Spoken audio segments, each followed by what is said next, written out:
Hey, it's Giguk, and you're watching Pixel Party Pals. Woo! I got it right on my first take. It is! Right, hey guys, how are we doing? Excited for this one. We are back with another video from Giguk, and today we are checking out Mushoku Tensei is still peak isekai. I loved Season 2. I thought it was absolutely boss. Well, the first half of Season 2. I keep having to remind myself that I was the first half. There's still a second half to come out. But it was very different to Season 1. I think that's what this is going to touch on. Like, it wasn't as action-packed as the first season, but it was still very, very entertaining, very good. And I loved it. So, yeah, let's see what Giguk has to say.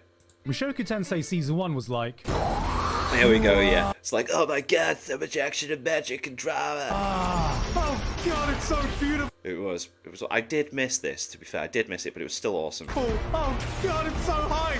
Oh god. Bread. And now Season 2 was like, alright, let's see what Rudius is getting up to now. How's it going? My name is Otis Never Soft again, and recently I was diagnosed with erectile dysfunction. I mean, it's pretty much that. It pretty much is that, like. Oh.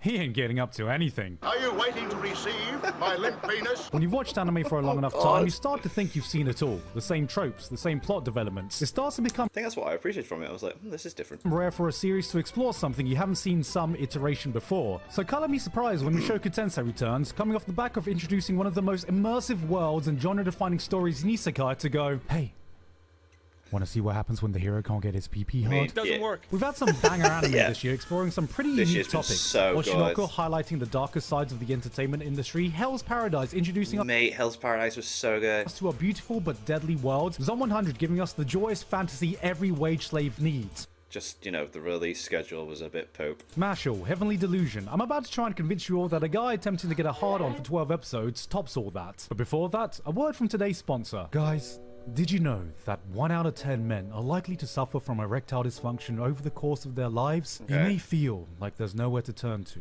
but thanks to today's sponsor, Mushoku Tensei, boneless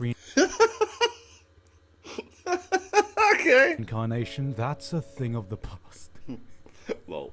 God, I wish that were actually real. Alright, 2 years ago, Mushoku Tensei introduced us to one of the most immersive worlds I've ever seen in anime.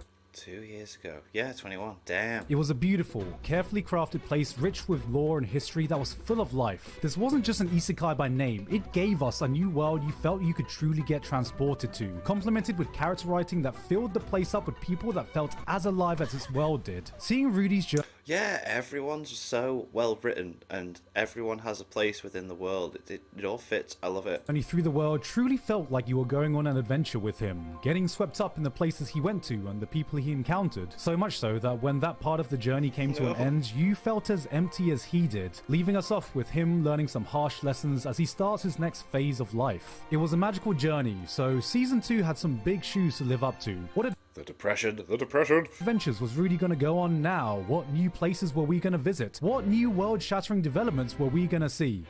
Let's make his dick not work. Yes, if you haven't heard, the writer made the brave decision to make Rudy dealing with erectile dysfunction a sizable plot thread to the entire season. And I've actually seen people pretty split about it. It works. So I'm here to argue that this arc not only encapsulates everything that Mushoku Tensei is about, but why memes aside, I still enjoyed the hell out of it. Yeah, it was great.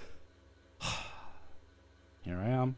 I've reached the point in my career where I'm somehow arguing for erectile dysfunction. I think this My Anime List review sums it up pretty well. If you're too busy to read the whole summary, here are 2 points for my review. Bad animation. Bad arc. Where's the bad animation? What? 7 out of 10. Wow, what? Okay. What an idiot. Now, granted, I know going to My Anime List for serious reviews is like asking crypto bros for financial advice, but these are pretty much the sentiments I've seen floating around. So, let's tackle this. First point. Bad animation. Mushoku Tensei Season 1 was an absolute animation masterclass in almost every department. And there was a lot of fears from fans going into the season because some of the key staff members in charge of making it look this good was moving on to other projects. And to be fair, it is a slight downgrade. It isn't polished to the point of being the I didn't think so personally. Oh, okay, I've paused at the wrong spot there. How about that? cinema quality Pierce the Resistance the first season was, but bad? Congratulations, we've downgraded from The Last of Us remake on PlayStation 5 to The Last of Us on PlayStation 4. We might have experienced a new season of anime that's felt like it's had a drop in quality before, but if this is bad animation, Seven Deadly Sins fans are on goddamn suicide watch. if they aren't already. Considering the production of this took half the time and we didn't have to wait 3 more years in between seasons, I really appreciate it that we didn't wait that long. I am more than happy if this is going to be the quality going forward, because Mushoku Tensei was never just about the amazing animation. Which brings me to the next point. Bad arc. Today's topic, I'd like to talk about how to fix limp mode. Alright, this one might take a little longer. Okay. Obvious PP memes aside, I think a big turn-off people have had is that there just weren't a lot of major developments. This was a season that really slows things down and takes some time to explore its own characters. There are some new interesting lore drops that set things up for future events, but like Vinland Saga earlier this year, the pacing crawled to a standstill in favor of Rudy living his life as a young adult now and being more flaccid than Oedipus waking up in an orphanage. But while Vinland Saga already proved that you can completely change... Mate, Vinland Saga Season 2 did completely prove what I was about to say. Like, it went from this big action-packed, like, war fighting thing to just, I'm just going to live on a farm and live my life here now. I want to be in peace. Worked so well. Things up and turn into a slow-paced character drama, and people can still come out of it acknowledging that it's a goddamn masterpiece. Yes. So, what's the difference? Well, Thorfinn's character arc never led to this.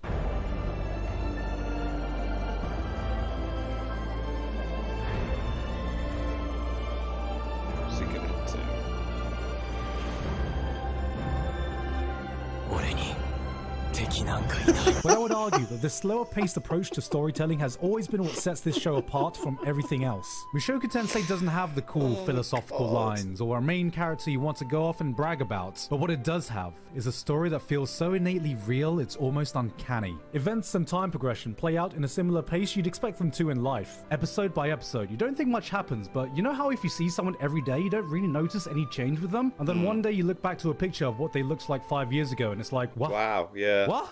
When the fuck did Rudy become a ripped teenager? Characters react and treat each other like people, real people. Every single person, regardless of if they give you 100 lines or 2, give you a sense that they're on their own personal journey as meaningful as Rudy's is. It's this commitment to realism that makes it such a joy just to be in this world, meaning even the smallest developments or character actions hold far more weight than they usually would. What would need to happen in a man's life to learn how to forgive?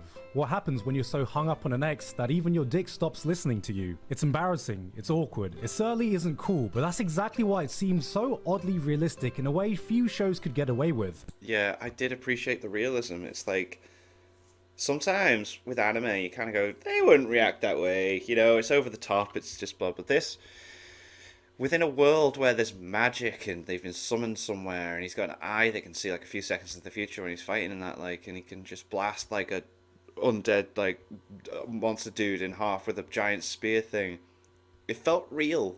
Because it was so on point for a person like Rudy. Rudius has certainly been a divisive character for anyone watching the show. He's done many things to turn a lot of people off, which very much continues all the way through to the second season. So, if you're one of those people that find it morally reprehensible seeing a guy act like this and you can't fully invest yourself when this guy is meant to be the protagonist of the story, understandable. Have a nice day. Season 2's not going to change your mind. Rudy is perverted, he's weird, he's downright creepy, but let's be real. Do you really think that a previously shut-in hentai-addicted virgin transported to a fantasy world without the same moral standards and repercussions of our modern world is going to act any different? Here's what happens when a horny weeb gives in to all their intrusive thoughts. You might not keep anyone like Rudy around you, but you've probably encountered someone that's come a bit too uncomfortably close to walking down his path. Which is why, to me, he seems just as real as the characters around him. This is the arc, where we get to see him deal with depression from something that has nothing to do with his previous life. So, what earth-shattering thing could be affecting him? Bullying? The gruesome death of a loved one? Nope. Girlfriend troubles. Aw, cheer up, mate. There's plenty of fish in the sea. It seems trivial, but that's why I respect the decision to spend a sizable amount of time exploring it. We forget that even though he was an adult in his previous life, just how emotionally immature he is. We often like to dismiss events that happened in our young years as dumb teenage angst that we've grown past, but shit, man. So much of that stuff sticks with you even if you don't remember it. Maybe your parents said some offhand comment that one time, or a teacher shouted at you for something you did, or, you know, a crush said something mean to you in your most vulnerable moment. Don't go getting the wrong idea. I only came up here because I felt obligated. You what? It's moments like these that can shape the way you act going into adulthood, and you probably don't even realize how much you internalized it until it's way too late. And you can see this through every phase of Rudy's struggle with the scars he's carried on from not just his previous life, but the one he has now as well. Guys, in our most loneliest and desperate moments, we'd like to think that we're fucking Ryan Gosling in our mind's eye, sexily brooding by ourselves in a dark corner, but let's be honest, we're probably closer to Rudy in our darkest times. At first, he just keeps to himself and just deals with it, finds other things to distract him, gets called out, doesn't say anything, eventually lashes out, tries to forget his frustrations with the girl, makes things worse, alienates the people around him before erupting in the most toxic and self-destructive way possible. You're the worst. I never want to see your face again.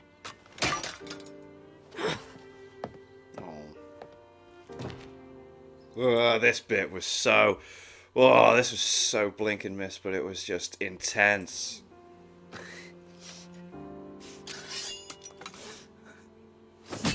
This is the type of shit people spend my years God. working through. Can you hasten that development for a fictional story like this? Sure, if you want the instant gratification of seeing someone overcome their internal issues, but like life, there is no easy way to go about this. You can tell me that time has passed, but it's a whole other thing to make me feel the time and effort it takes to get through the smallest bit of your trauma. This is the commitment Mushoku Tensei makes that few series are willing to do. When you see character growth in a story, you normally see this person with some kind of flaw, and through a character arc, they realize this flaw, overcome it, grows a character, and it never becomes an issue again. That particular character arc has now come to an end, over, and yeah. you know, it's great. It's satisfying. It's by the book good storytelling, but in reality, life isn't always as smooth as fiction is. Your mate doesn't give you a single monologue one day and then instantly all the bad things you suddenly realize you want to change about yourself are immediately fixed. Even if you recognize that you want to change, it takes time, it takes effort, it takes commitment. People try, get better, relapse into bad habits, try again, spiral even further down, climb back up, fall back down again. Years can pass and some people might never find that drive to keep trying again. Life isn't always a straight, linear upshot of a journey, and that's what makes Rudy's story so captivating. It takes the time to show you every aspect of his life journey, not just the parts where he takes a positive step. Some episodes he takes one step forward, some he takes 3 steps back. There'll be a 4-episode stint where he makes no progress and doesn't grow as a human being at all, but it has enough faith in you to stick with it because it wants you to be here for the long game. Mushoku Tensei's newest arc might not have the world-shaking plot developments or the high-intensity action scenes, but it made me realize what made the series truly special and why the source material was so goddamn long. This is someone's life story, and it fully commits to showing you the entirety of it, through every up and down, through the fast years and the slow years, like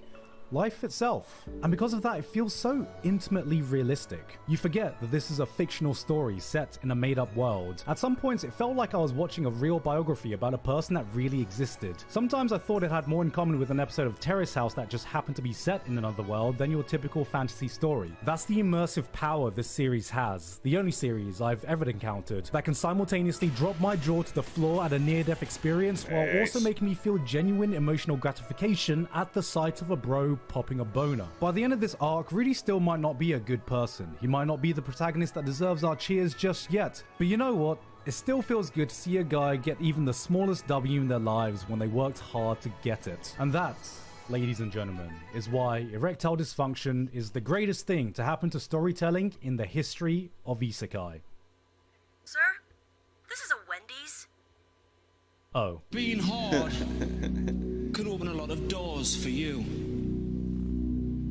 Proving you're hard can open a lot of doors for me. It's hard to go to work with a boner. That was cool. Yeah, no, I really liked it. I thought it was boss, and I can't wait to see what happens next. It was a nice like little story, journey to see Rudy like overcome that big emotional thing with what's her name? Eris, and the whole back and forth with Sylphie and Rudy was just like, oh come on, just figure it out. It was cool as well. Like yeah, like Annie News said, Mushoku Tensei tricked us all into watching a slice of life anime, and we enjoyed it. But yeah, make sure to check out my Etsy shop, buy my t-shirt that I've designed. I love it, it's great, helps support the channel. And thank you to my patrons. If you want to have your name at the end of every video I upload, links in the description to the Patreon page. $1 a month is the last support channel, is greatly appreciated. Thank you guys for that. Thank you all for watching. What do you guys think of that? What do you guys think of this? Click like, subscribe, haven't really, leave comments down below. Let me know what I should watch and discuss in future videos. I'll see you guys next time.